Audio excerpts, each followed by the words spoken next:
यमुना यमदूतन तारत हैं, भव तारत हैं श्री राधिका रानी। बंधुओं, ठाकुर जी की सीधी आराधना तो हम करते ही हैं, पर ठाकुर जी के समीप रहने वाले जो प्रियजन हैं उनकी आराधना से ठाकुर जी जल्दी प्रसन्न होते हैं। आप सीधे महादेव को प्रणाम कर रहे हैं, यह तो एक नियम है, परंतु महादेव के समीप या महादेव को जो प्रिय हैं ऐसे प्रियजन जैसे श्री गणपति, श्री कार्तिकेय, नंदी, श्री पार्वती जी और महादेव को प्रिय जो सुंदर वेदों के उच्चारण हैं, मंत्रों के उच्चारण हैं, ये सब उनको बड़े प्रिय हैं। यदि इनके माध्यम से उनको रिझाने का प्रयास करोगे तो वो शीघ्रता से रिझेंगे। ऐसे ही हमारे वृंदावन चंद, वे स्वयं सीधे सीधे किसी को प्राप्त हो जाएं ये असंभव है। इसके लिए उनकी प्राप्ति के लिए उनके सामीप्य में रहने वाले उन प्रियजनों से आप प्रेम करना प्रारंभ कर दो। वृंदावन श्री कृष्णचंद्र के अत्यंत समीप में रहने वाली जो अन्य अन्य अन्य अन्य सामग्रियां हैं, उनमें से एक वैष्णव स्वरूपा भानु तनया सूर्य पुत्री, यमराज जी की बहन, भगवान की पटरानी और श्री जी की अनन्य सेविका श्री यमुना महारानी है। श्री यमुना जी का जल क्या है? हमारे वृंदावन रस भाव में कहते हैं कि श्यामा श्याम की क्रीड़ा किलोल के मध्य में उनको होने वाले श्रम जल,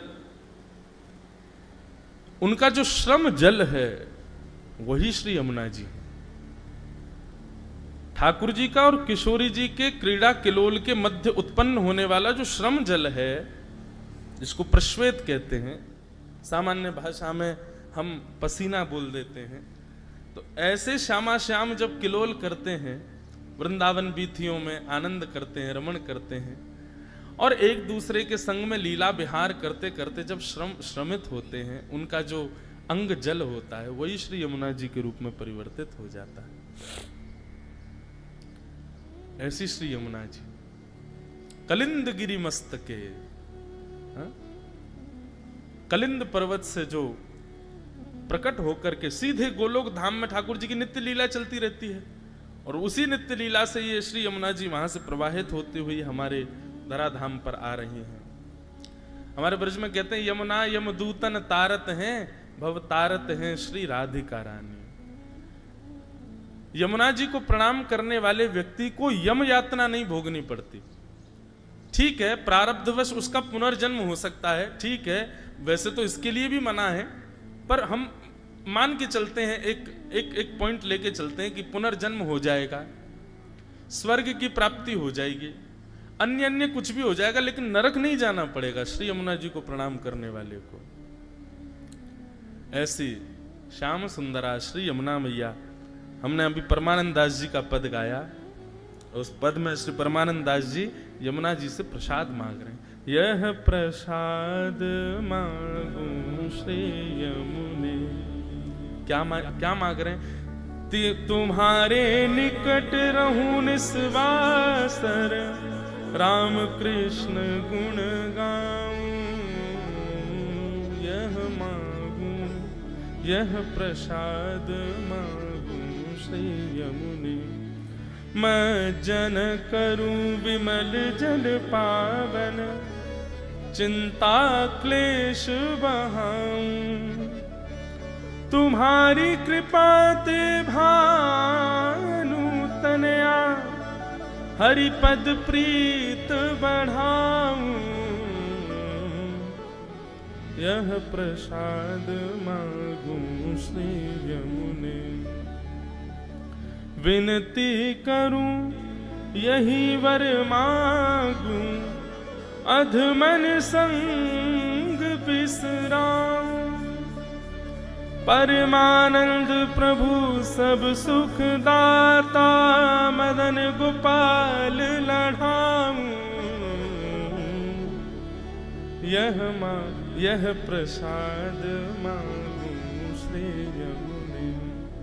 परमानंद दास जी कह रहे हैं, अधमन संग बिसराऊं, अधमों का संग मुझसे छूटे, ऐसी कृपा करो। कभी किसी अधम का संग ना हो जीवन में, ऐसी कृपा करो। बंधुओं, हम मंदिर जाते हैं, ठाकुर जी के तीर्थ स्थानों में जाते हैं, देवालयों में जाते हैं, अन्य अन्य सब भाव मांगते हैं। ठाकुर जी से मांगने तो ऐसे वरदान मांगो, हे ठाकुर जी कृपा करना कि कभी किसी अधम का संग ना करूं। हे ठाकुर जी ऐसी कृपा करना मैं दीन हो जाऊं, मेरे अंदर दया आ जाए। हे ठाकुर जी ऐसी कृपा करना मेरे अंदर सरल प्रवाह प्रकट हो जाए। हम अपने स्वभाव को सुंदर बनाने की प्रार्थना क्यों नहीं करते ठाकुर जी से? हम तो कथा में कहते हैं भैया ठाकुर जी को भी मत मांगो, अभी उनको मत मांगो। आपको मांगना पड़े ऐसी क्रिया मत करो, स्वयं को ऐसा बनाओ कि ठाकुर जी स्वयं खुद को प्रस्तुत करें, ले मोए ले तू, मैं तो तेरे संग ही रहूंगा। भक्ति की प्रधानता इसी में, आपको मांगना पड़े नहीं, ठाकुर जी स्वयं खुद को न्यौछावर करें, स्वयं खुद को आपको प्रदान कर दें, ऐसी अपनी भक्ति का स्वरूप बना लो। इन रसिक जनों की वाणी से, इन सुंदर कथा के प्रवाह से बंधुओं ये सीखिए। त्र्यंबकेश्वर भगवान के पास जाते हैं, हम जाकर के सारे आर्त बोल देते हैं, हम सारी दुख पीड़ा से निवृत्ति मांग लेते हैं। मांगना है तो स्वभाव की सुंदरता मांगो। हे महादेव, हमने सुना है कि श्याम सुंदर आपसे बहुत प्रेम करते हैं, ऐसा गुण हमको भी दीजिए ना कि वो प्रेम हमसे भी करें।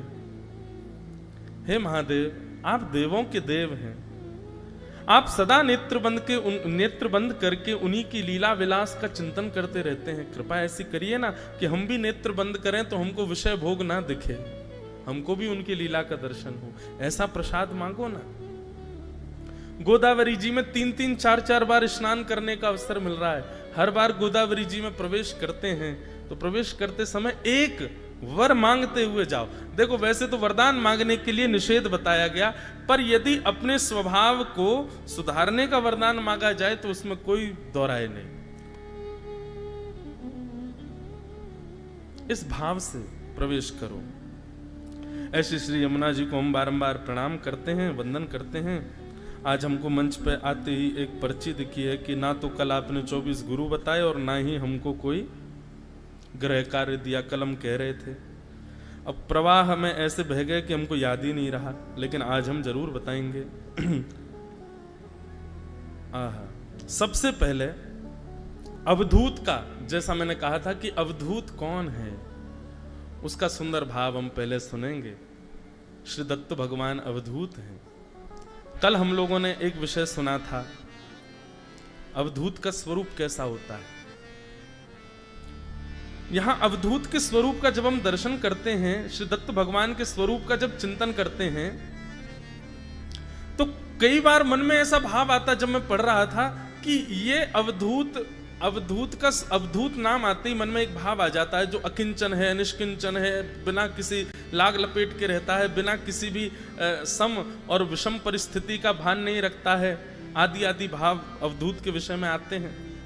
परंतु ऐसा कह दूं तो भक्त का भी स्वरूप ऐसा ही होना चाहिए जैसा अवधूत का स्वरूप बताया गया है, जैसा दत्त भगवान का स्वरूप है।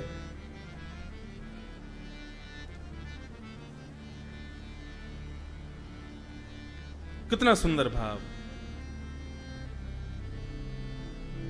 आशा पास विबंधन मुक्ता, शौचाचार विवर्जित युक्ता, एवं सर्व विवर्जित संत, सत्वं शुद्ध निरंजनवंत।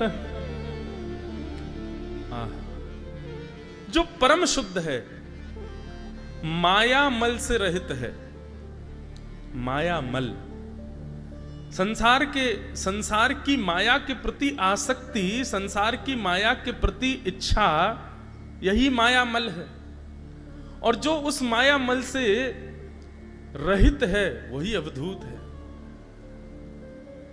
जिसको संसार की माया की कोई इच्छा नहीं, माया मल से जो रहित है, आशा एक्सपेक्टेशन, आशा रूपी पाश से जो मुक्त है, जिसको किसी से आशा नहीं, स्वयं से भी आशा नहीं रखता है। नैराश्यम परम सुखम, परम नैराश्य में जो रहता है, किसी से आशा नहीं करता, एवं सभी तत्वों से रहित और सभी तत्वों के बारे में जानता हुआ परम शुद्ध है, निर्दोष है, आत्मा से पवित्र है, ऐसा जिसका स्वरूप है वो अवधूत है, वो अवधूत का स्वरूप है। कि लक्ष्य विवर्जित लक्ष्यों, युक्तायुक्त विवर्जित दक्ष, केवल तत्व निरंजन पूतो, वाद विवाद कथम अवधूत। लक्ष्य और अलक्ष्य से रहित है, जिसका कोई लक्ष्य नहीं है और जिसका लक्ष्य है भी, अलक्ष्य में जो है, इसके प्रति ऐसा भाव रख सकते हैं, मतलब संसार की उपयोगिता रूपी लक्ष्य जिसका नहीं है, केवल और केवल परम तत्व की प्राप्ति ही जिसका लक्ष्य है। अब यहां कह रहे हैं कि जो लक्ष्य से भी रहित है और अलक्ष्य भी है, मतलब अलक्ष्य मतलब उसका लक्ष्य भी है। अब लक्ष्य से रहित है तो लक्ष्य कैसे हो सकता है? तो सांसारिक लक्ष्यों से रहित है, मुझे ऐसा पहनने को मिले, मुझे ये खाने को मिले, ऐसे सोने को मिले, मुझे ऐसा व्यवहार मिले, ऐसे लोग मिले, सारे लक्ष्य जिसके समाप्त हो चुके हैं। जीवन में केवल लक्ष्य रहित है, परंतु उसका एक परम लक्ष्य भी है। क्या? परमात्मा की प्राप्ति, परम बुद्ध की प्राप्ति। अगर ठाकुर जी की प्राप्ति आपका लक्ष्य है तो वो अलक्ष्य ही कहलाएगा, क्योंकि लक्ष्य संसार के लिए होते हैं। जो युक्त और अयुक्त से रहित है, केवल उस निरंजन आत्मा तत्व में मग्न अवधूत वाद विवादों से जो रहित रहता है, ये एक बहुत सुंदर सूत्र है। वैष्णव का स्वरूप सदा जानिए कि वैष्णव वाद और विवाद नहीं करता, वैष्णव संवाद करता है। वो वाद से भी बचेगा और विवाद से भी बचेगा, तर्क से भी बचेगा, कुतर्क से भी बचेगा, केवल संवाद में रत रहता है। कोई कुछ कह दे तो उसकी बात सुनकर के वाद करे या फिर उसको विवाद के रूप में ले जाए, ये वैष्णव नहीं हो सकता। और ऐसा व्यक्ति यदि अपने आप को वैष्णव कह रहा है तो वो झूठा है। वैष्णव तो विवाद से बचता है, वो विवाद में नहीं पड़ेगा। कितने भक्तों के चरित्र ऐसे आते हैं जो, जैसे कल हम एकनाथ जी का ही सुन रहे थे, चाहते तो विवाद कर सकते थे उस मिलेच्छ से, लेकिन नहीं, वैष्णव का स्वरूप ही नहीं होता।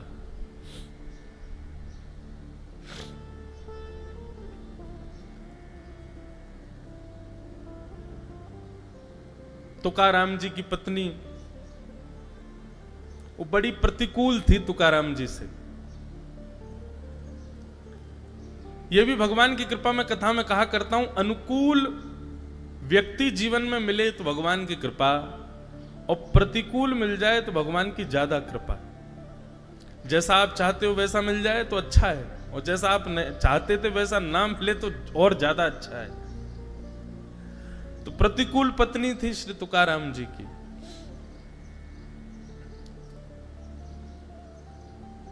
कथाएं बड़ी प्रसिद्ध हैं श्री तुकाराम जी की। एक बार श्री तुकाराम जी, संत श्री तुकाराम जी महाराज, उनकी पत्नी पूरे दिन चिल्लाती रहती थी कि तुम कुछ करते धरते नहीं, पूरे दिन कथा वथा सुनाते रहते हो, हैं सत्संग कीर्तन करते रहते हो, और कोई काम नहीं तुम्हारा।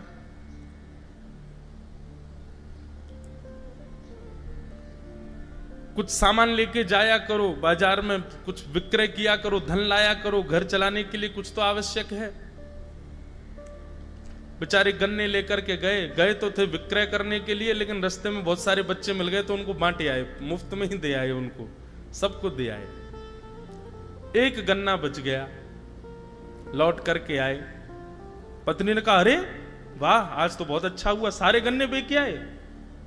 बोले बेच के नहीं आया, बच्चे मिल गए रास्ते में, बड़े प्यारे प्यारे बालक थे, हमारे विठोबा जैसे थे, विठल जैसे थे, तो मेरा तो मन हुआ कि इन्हीं में ही विठल दिख रहे हैं, इन्हीं को ही पवा दो, तो मैं तो उनको बांट आया।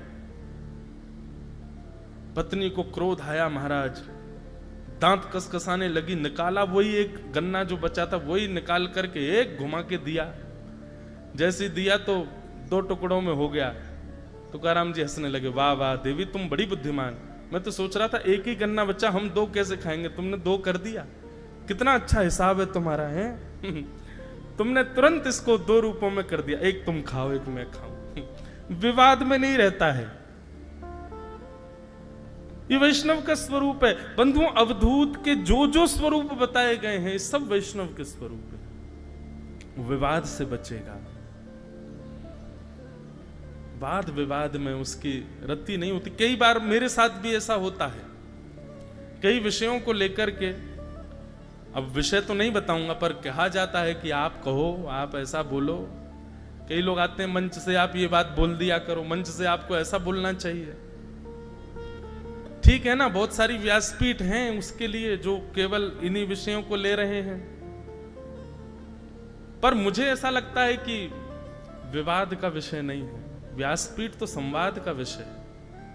वैष्णव स्वरूप तो संवाद के लिए धारण किया है, विवादों के लिए थोड़ी किया है हमने। तो लक्ष्यालक्ष्य विवर्जित लक्ष्यों, युक्तायुक्त विवर्जित दक्ष, केवल तत्व निरंजन पूतो, वाद विवाद कथम अवधूत। जो वाद विवाद से बचता हो, दूर रहता हो, ऐसा नहीं करना नहीं जानता, जानता है पर फिर भी दूर रहता है, उसको घबराहट होने लगती है जैसे ही विवाद होता है, वो बचता है उससे।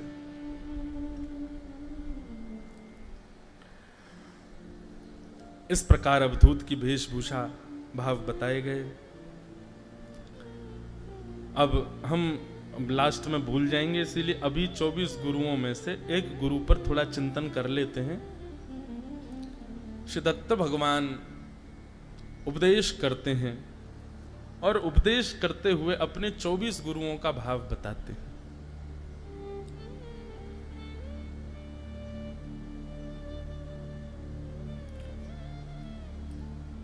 सबसे पहले गुरु कौन है कि पृथ्वी वायुर्याकाशम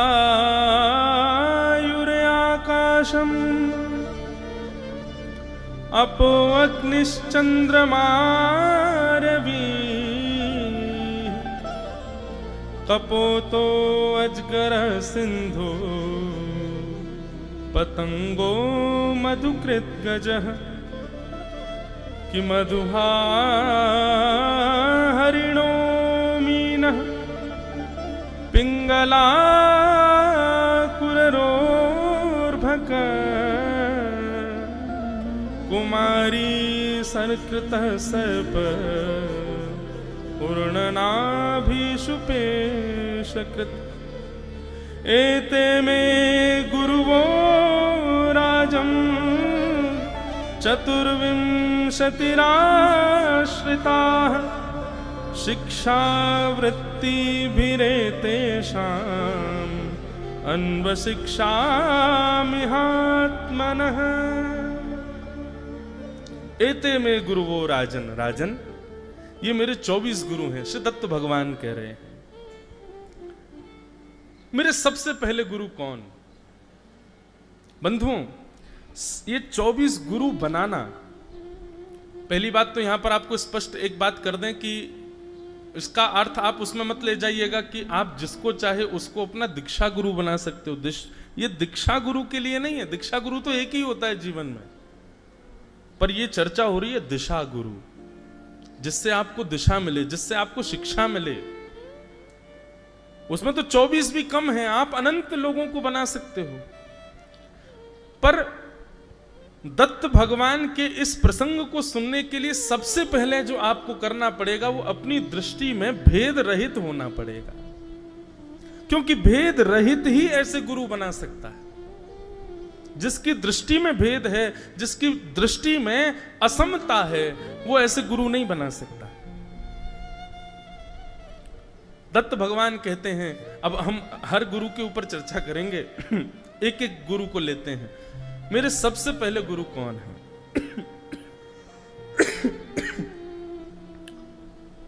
भगवान श्री दत्तात्रेय कहते हैं पृथ्वी, ये मेरी सबसे पहले गुरु है।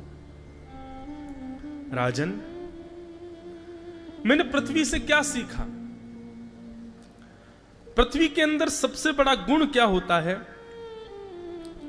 कि पृथ्वी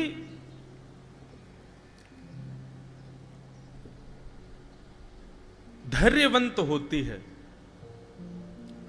तितिक्षवः, सहनशील, धैर्यवंत होती है। और धैर्यवंत व्यक्ति का लक्षण क्या होता है? जो सहनशील व्यक्ति होगा, सहनशील व्यक्ति का लक्षण क्या होगा? सहनशील व्यक्ति का लक्षण पृथ्वी के जैसा होगा। पृथ्वी का दूसरा लक्षण क्या है? बोले पृथ्वी सदा मौन रहती है, सहती है, धारण करती है, सबको सब कुछ बांटती है, लेकिन फिर भी धैर्यवंत होते हुए मौन रहती है। इसलिए मैंने पृथ्वी को अपना गुरु बनाया। सहना सीखो। संस्कृत में सहते शब्द है। सहते शब्द के दो अर्थ होते हैं। पहला सहना और दूसरा अर्थ होता है जीतना।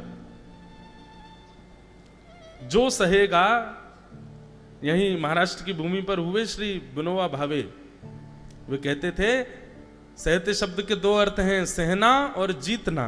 इसका मतलब जिसने सहा है वही जीता है, जिसने कभी सहा ना हो वो जीत नहीं पाएगा। पृथ्वी जीती है। कैसे जीती? स्वयं भगवान जिनको सब अपने घरों में और अपने चित्त में विराजमान करते हैं, वही नारायण बराह बनकर के अपने मुख पर धारण करते हैं पृथ्वी को। क्यों? और अपनी पत्नी के रूप में अवस्थित करते हैं। क्यों? क्योंकि उसका ये गुण है, वो सहना जानती है, वो सहती है। राजन, मैंने सबसे पहला अपना गुरु बनाया पृथ्वी को। वो धैर्यवंत है और मौन है। पृथ्वी से मैंने ये सीखा। पृथ्वी का दूसरा गुण क्या है? सहती भी है, मौन भी रहती है, और तीसरा गुण होता है क्षमा। पृथ्वी सब कुछ क्षमा करती है। कोई कितनी भी पीड़ा प्रदान कर दे, कोई कितना भी अनीत कृत्य कर दे पृथ्वी के ऊपर, पर पृथ्वी फिर भी उसको क्षमा करती है। राजन, सहना, मौन रहना और उसके बाद क्षमा कर देना, यह सामान्य बात नहीं। इसलिए मैंने अपने सबसे प्रथम गुरु के रूप में पृथ्वी को स्वीकार किया, क्योंकि यह अद्भुत श्रेष्ठता है। जिस व्यक्ति के अंदर ये तीन लक्षण आ जाए ना, दत्त भगवान कहते हैं उसके चरण पकड़ लीजिए, वो आपके पूजन के योग्य है। जो सहता भी है, मौन भी रहता है और सह करके फिर क्षमा भी कर देता है। ये तीन लक्षण मैंने पृथ्वी से सीखे, इसलिए मेरी प्रथम गुरु का नाम है पृथ्वी। अब आप सब लोगों का गृह कार्य क्या है? पृथ्वी से और क्या सीखते हैं हम? बहुत कुछ सीखा जाता है। पृथ्वी में कितना भी गड्ढा कर दो, लेकिन पृथ्वी अपने आप उसको भर लेती है। कभी तुम्हारे पीछे नहीं पड़ेगी कि तुमने किया तुम ही भरो, नहीं, पृथ्वी अपने आप को भर लेती है। दूसरा गुण, दो तीन गुण मैं बता दूं ताकि आप लोगों के लिए घर कार्य के लिए कुछ बचे ही नहीं। तभी तो दिमाग दौड़ाओगे, तभी तो कुछ लाओगे। तो पृथ्वी के दो तीन गुण तो श्री दत्त भगवान बता रहे हैं। पहला कैसी है? सहनशील। दूसरा मौन। तीसरा क्षमाशील। चौथा गुण हम बता रहे हैं, पृथ्वी कैसी है? अपने दोषों को स्वयं छुपा लेती है, स्वयं भरती है, छुपाती नहीं है, भरती है। छुपाना अलग बात है, गड्ढा कर दो और उसको छुपा दो, कोई निकले तो डूब जाएगा, उसमें गिर जाएगा। छुपाती नहीं, भरती है। अपने दोषों को स्वयं पूर्ण करती है, किसी पर थोपती नहीं है। अच्छा, एक और बात, वह दोष भी पृथ्वी के स्वयं के नहीं होते, किसी और के द्वारा दिए गए होते हैं, पर फिर भी उसका निर्वहन स्वयं करती है। पृथ्वी का यह चौथा गुण।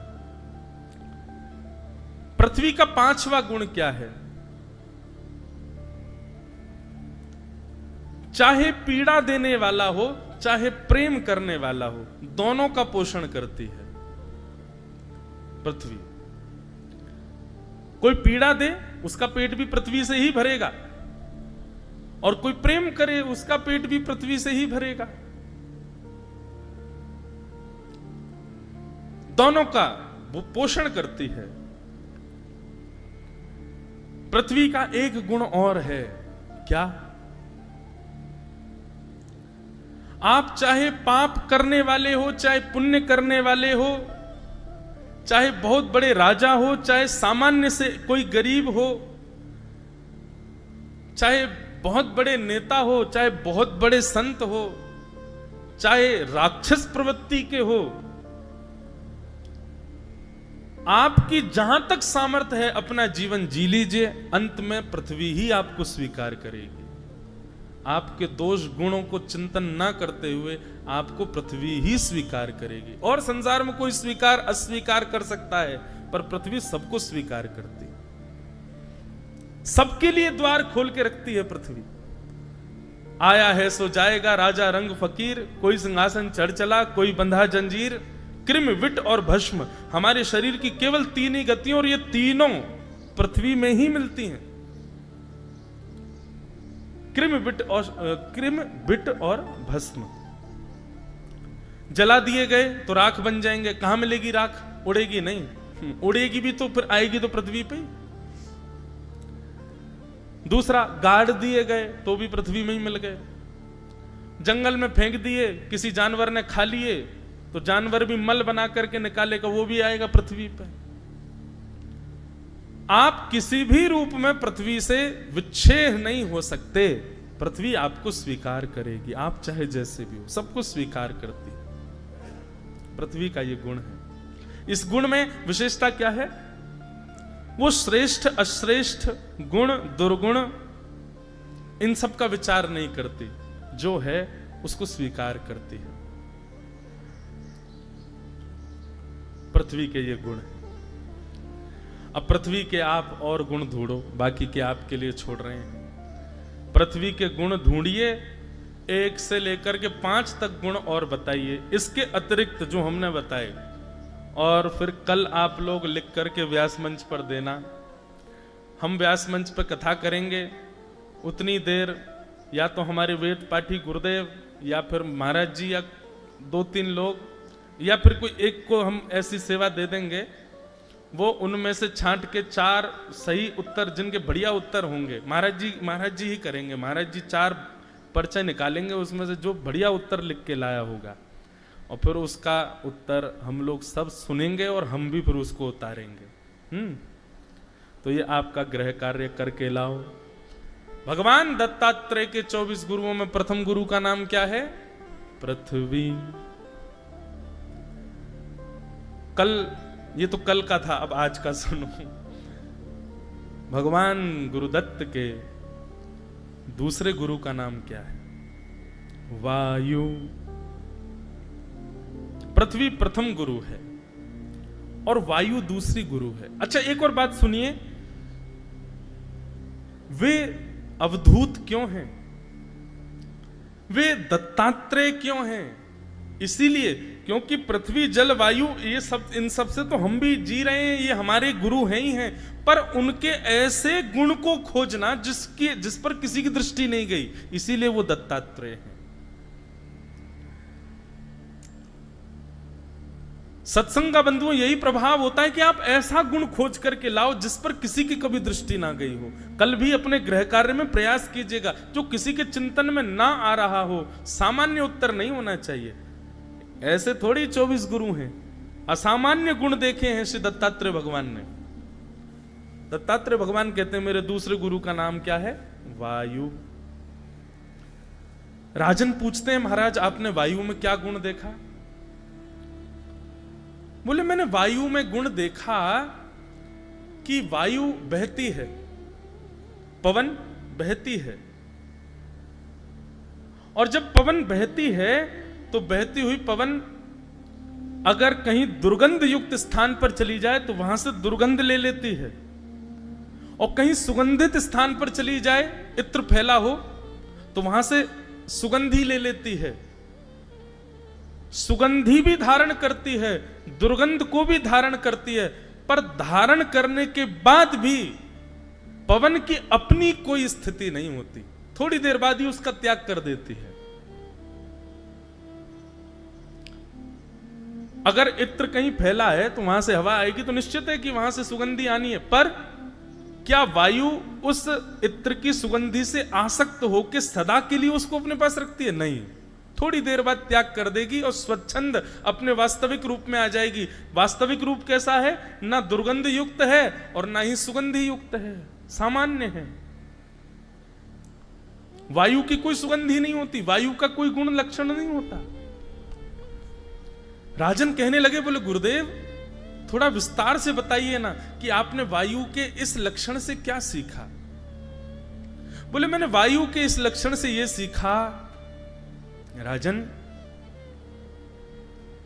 मानव अपने शरीर के पोषण के लिए भोजन भी करता है, अपने शरीर के पोषण के लिए सांसारिक कुछ वस्तुओं का जो बहुत उपयोगी हैं उन वस्तुओं का उपयोग भी करता है, पर उसकी दुर्गति कब हो जाती है? जिन वस्तुओं से शरीर पोषण करता है उस वस्तु को ही सर्वस्व मान लेता है। उसको वायु की तरह होना चाहिए। जिस प्रकार वायु दुर्गंध और सुगंध के स्थान को ले तो लेती है, लेकिन उतनी देर के लिए ही लेती है जितनी देर की आवश्यकता है, उसके बाद पुनः अपने स्वच्छंद रूप में आ जाती है। ठीक ऐसे ही मानव को सीखना चाहिए वायु से कि वायु कि मानव भोग्य वस्तु को केवल उतना ही सेवन करे, केवल उतना ही ग्रहण करे जिससे उसकी उपयोगिताएं पूर्ण हो जाएं। उसको अपनी छाती पर रख करके अपने संपूर्ण जीवन को केवल सांसारिक विषय भोगों के महल में बांध करके ना रख ले, वो वायु की तरह स्वच्छंद हो। ये मैंने वायु से सीखा।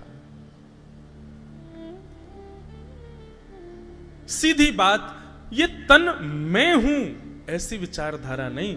ये तन भी गंध और दुर्गंध की तरह है, कुछ देर के लिए, कुछ सालों के लिए, कुछ वर्षों के लिए मुझे प्राप्त है। बस इससे अपने प्रारब्ध कर्म करने हैं, उसके बाद मुझे इसका भी त्याग करना है। मैं स्वच्छंद नित्य मुक्त शुद्ध आत्मा हूं, ऐसी भावना चित्त में धारण करे। ये मैंने अपने दूसरे गुरु से सीखा। कितना सुंदर भाव। तो वायु से क्या सीखा? समझ में आई ना बात? भगवान गुरुदत्त कहते हैं वस्तु के उपयोग के लिए मना नहीं किया गया, सांसारिक भावों के उपभोग के लिए मना नहीं किया, पर जितनी आवश्यकता है बस उस आवश्यकता की पूर्ति होने पर पीछे मुड़ करके उसको ना देखे। आज गुलाब जामुन बने थे, पाए आप लोगों ने? क्या सुंदर। लेकिन उसका रस ले लिया, लेकर के और अपने क्षुधा को तृप्त करके आप अपने कक्ष में चले गए, आदि आदि भाव। पर कई बार ऐसा होता है बंधुओं, आप किसी स्थान के किसी भोग्य वस्तु को लेते हैं और उसका रस ऐसा जिह्वा पर लग जाता है, अब 5 साल बाद भी आपसे कोई चर्चा करे तो आप वही बताते, वहां का गुलाब जामुन, वहां की दाल, वहां का ये जो हमारा स्वभाव स्वरूप बन जाता है संसार की वस्तुओं के प्रति, इससे मुक्त होना अवधूत कहते हैं। ये मैंने अपने गुरुदेव दूसरे गुरु वायु से सीखा। वायु का दूसरा गुण जो सबको पता है, शीतलता प्रदान करती है, सबको सुख देती है।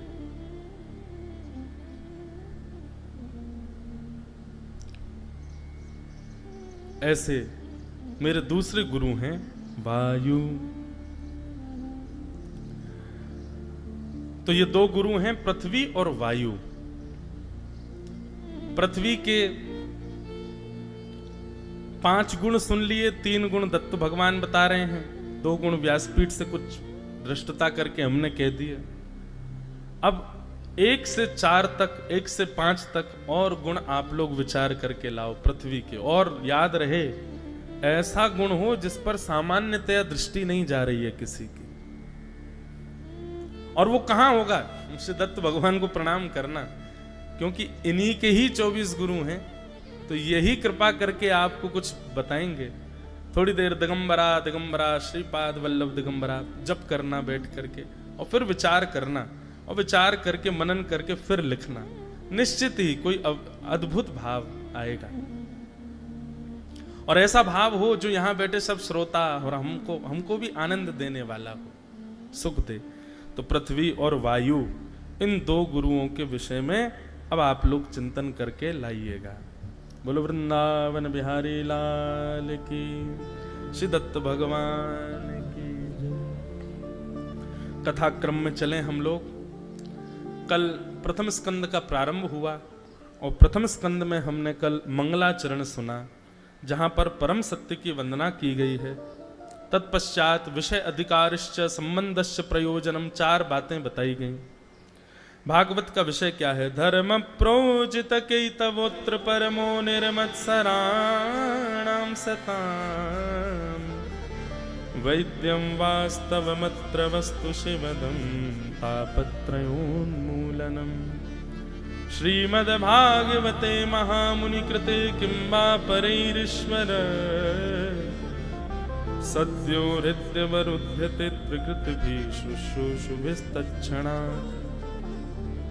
भागवत का विषय धर्म प्रोजित केतवोत्र परमो, हमारे चित्त में परम धर्म की स्थिति प्रकट होना, यही भागवत का विषय है। कथा श्रवण के पश्चात श्रोता और वक्ता दोनों के चित्त में परम धर्म करने की इच्छा प्रकट होने लग जाए तो समझो आपने कथा सुनी है। परम धर्म क्या है? जहां पर बंधुओं तन के सुख का विचार करके आप कोई कर्म करते हैं तो वो धर्म कहलाता है, पर जहां पर अपनी आत्मनिवृत्ति के लिए कोई क्रिया करते हैं वही परम धर्म कहलाता है। जैसे कि अब यहां पर अधिकतर कई सारे, मुझे बता रहे थे, कई सारे बालक, कई सारी माताएं, उनका मौन रहता है दिन भर। बताओ ये धर्म है कि परम धर्म है? ये परम धर्म है। क्यों? क्योंकि इससे शारीरिक कोई लाभ नहीं है। शारीरिक लाभ तो बोलने से होता है। पानी चाहिए, बोल दिया पानी दे दो, शारीरिक लाभ हो रहा है। सीधी बात, जहां पर शारीरिक श्रेष्ठताएं प्राप्त हों जिस कर्म को करके शुद्धता से, उसको धर्म कहते हैं। पर शरीर का विचार ना करके अपनी आत्मशुद्धि का विचार करके जब आप कोई क्रिया करते हैं तो वो परम धर्म कहलाता है। श्रीमद् भागवत का विषय क्या है? सुनने वाले और कहने वाले के चित्त में परम धर्म करने की इच्छा प्रकट होना, ये भागवत का धर्म है, विषय है। आज हम आए यहां पर, महाराज जी ने नियम बताए, उन नियमों को करने की सामर्थ्य तो नहीं है बिल्कुल भी, पर कर क्यों पा रहे हैं? ये भागवत कथा कहने का ही फल है, क्योंकि भागवत का विषय यही है, धर्म प्रोजित केतवोत्र परमो, परम धर्म की प्रतिस्थिति होना। सीधी बात, आत्म कल्याण का भाव। दूसरी बात, अधिकारी कौन है? कथा सुनने का अधिकारी कौन है? कथा कहने का अधिकारी कौन है? निर्मत्सराणाम सताम, जिसके चित्त में मात्सर्य दोष नहीं है, जो मात्सर्य दोष से रहित है, वही कथा का अधिकारी है। मात्सर्य दोष, अन्यत्र किसी के सुख का विचार आपको विचलित कर दे, वही मात्सर्य दोष होता है। और यह मात्सर्य दोष ही पीड़ा का कारण बनता है। मात्सर्य दोष से रहित रहना है। बोलो वृंदावन बिहारी लाल की। निर्मत्सराणाम सताम, जो मात्सर्य दोष से रहित है वो भागवत का अधिकारी है।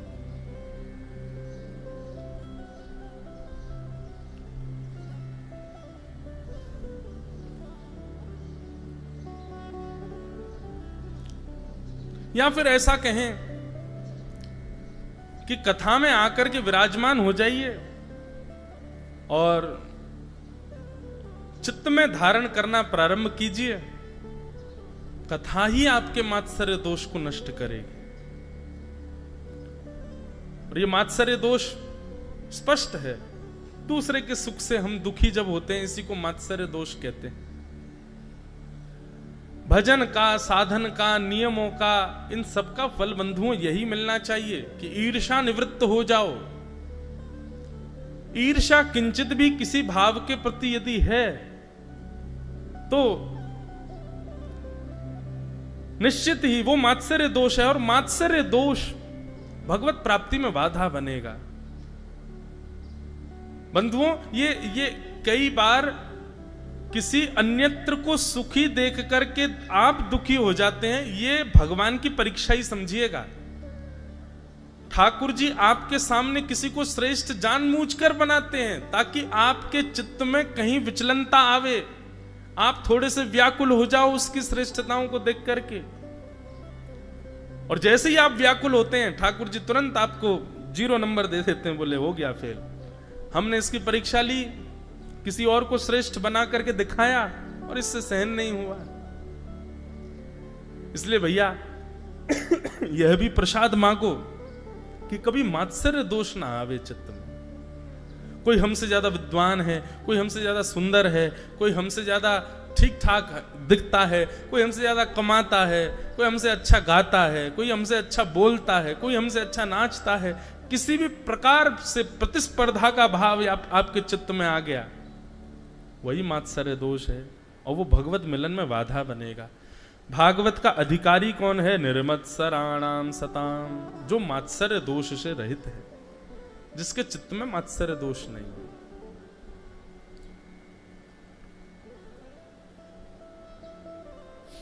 एक बार का प्रसंग है,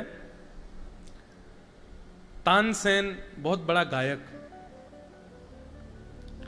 हमारे उत्तर भारत में बड़ा नाम, महाराज जी तानसेन, उनके सभी जानते ही हैं।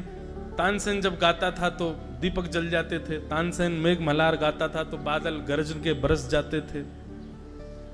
लेकिन तानसेन राज दरबार के गवैया थे, राजाओं के सामने गाते थे।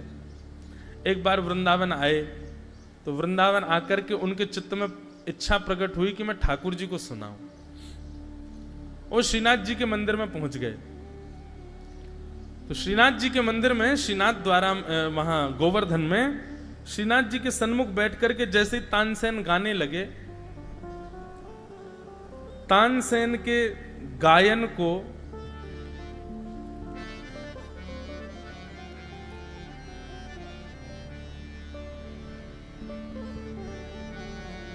सुनकर के स्थिति ये हुई कि भीतर खड़े ठाकुर जी, ऐसे श्रीनाथ जी खड़े, और जैसी तानसेन ने गाना प्रारंभ किया, महाराज बड़ा हल्ला हो गया गोवर्धन में, तानसेन आया, तानसेन आया, भीड़ लग गई मंदिर में।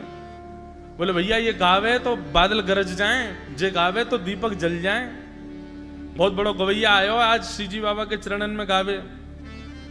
तानसेन ने जैसे ही गाना प्रारंभ किया तो उसका गायन प्रारंभ होते ही पीछे खड़े जितने भी दर्शक थे वे सब तो वाह वाह करने लगे, परंतु ठाकुर जी की सेवा में बैठे हुए गुसाई श्री विठलनाथ जी ने तानसेन की गायकी के समय ठाकुर जी को जब देखा तो महाराज जी वर्णन आता है कि तानसेन जब गा रहा था तो भीतर खड़े ठाकुर जी ऐसे खड़े थे और खड़े खड़े ठाकुर जी को झोंके आ रहे थे।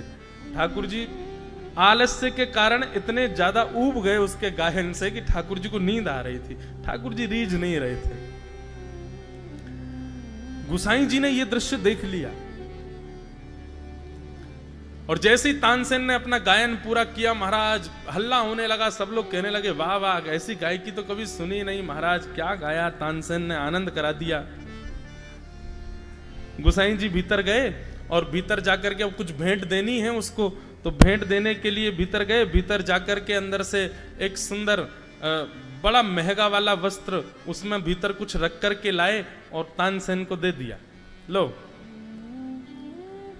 तानसेन ने बड़ा बहुमूल्य वस्त्र देखा महाराज, बड़ा चिकना वस्त्र, बड़ा महंगा वस्त्र था वो, और उस वस्त्र के अंदर कुछ कठोर सा रखा था। तानसेन ने कहा, बोले महाराज इतने राज दरबारों में मैंने गाया, इतना महंगा वस्त्र मैंने अपने जीवन में पहली बार देखा है। अब वस्त्र इतना महंगा है तो अंदर वस्तु तो पता नहीं कितनी महंगी होगी। जैसे तानसेन ने खोल करके देखा तो फूटी कौड़ी थी भीतर। तानसेन अचंभित होकर गोसाई जी की ओर देखने लगा, बस देखा, कुछ कहा नहीं। गोसाई जी बोले, तानसेन तुम राज दरबार के गायक हो ना, तो राजाओं को रिझाने के लिए और संसार को रिझाने के लिए तुम्हारी गायकी इस कपड़े के भांति है, बहुत बहुमूल्य है। संसार तो बहुत रीझेगा तुमसे, राजा महाराजा ये सब तो तुम्हारी वाहवाही करेंगे, रिजवार करेंगे तुम्हारी, लेकिन बाहर का कपड़ा बहुमूल्य है और भीतर फूटी कौड़ी है। इसका मतलब तुम्हारी बाहर की गायकी बाहर का लोक रंजन कर सकती है, पर चित्त से नहीं गाते हो, इसलिए तुम्हारी गायकी से ठाकुर जी परमात्मा कभी नहीं रिझ सकता, इसलिए तुम्हारी गायकी भीतर से फूटी कौड़ी के समान है।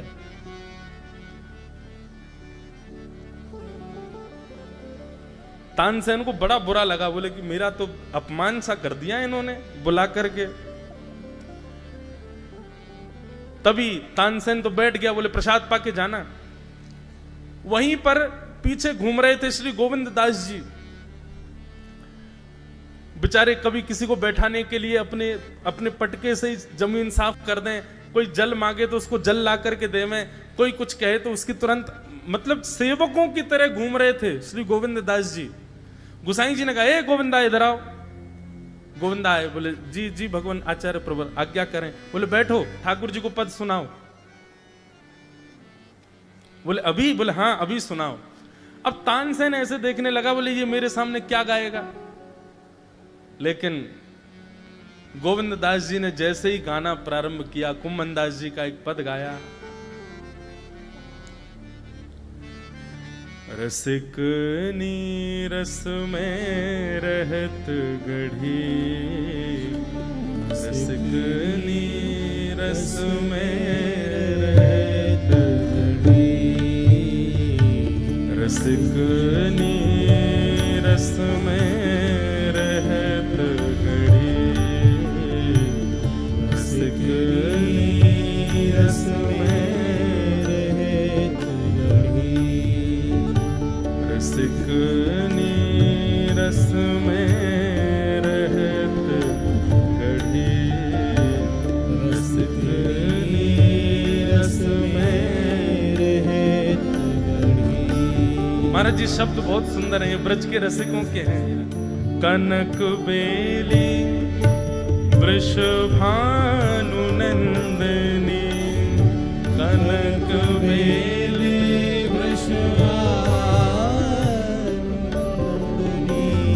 कनक बेली वृषभानु नंदनी, कनक बेली वृषभानु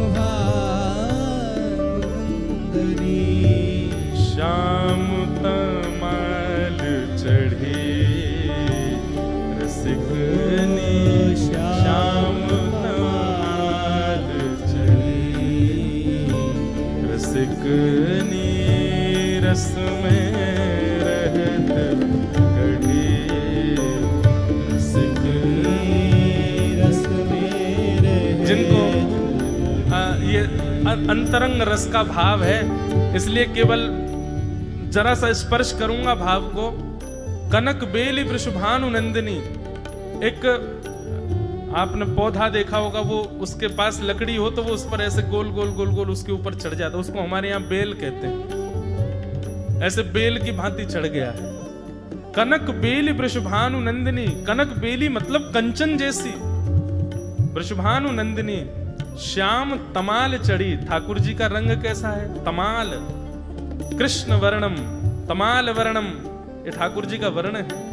कनक बेली वृषभानु नंदिनी श्याम तमाल चढ़ी, रसिकनी रस में रहत गढ़े, रसिकनी रस में रहत गढ़े। बेहरत श्री गिरधरन लाल संग, बेहरत श्री गिरधरन लाल संग, बेहरत श्री गिरधरन लाल संग, बेहरत श्री गिरधरन लाल संग। कोने पाठ पढ़े रसिकनी, कोने कुंभन दास प्रभु गोवर्धन, कुंभन दास प्रभु गोवर्धन, कुंभन दास प्रभु गोवर्धन धर, कुंभन दास प्रभु गोवर्धन रीत रस के लुबढ़े, रसिकनी रति रस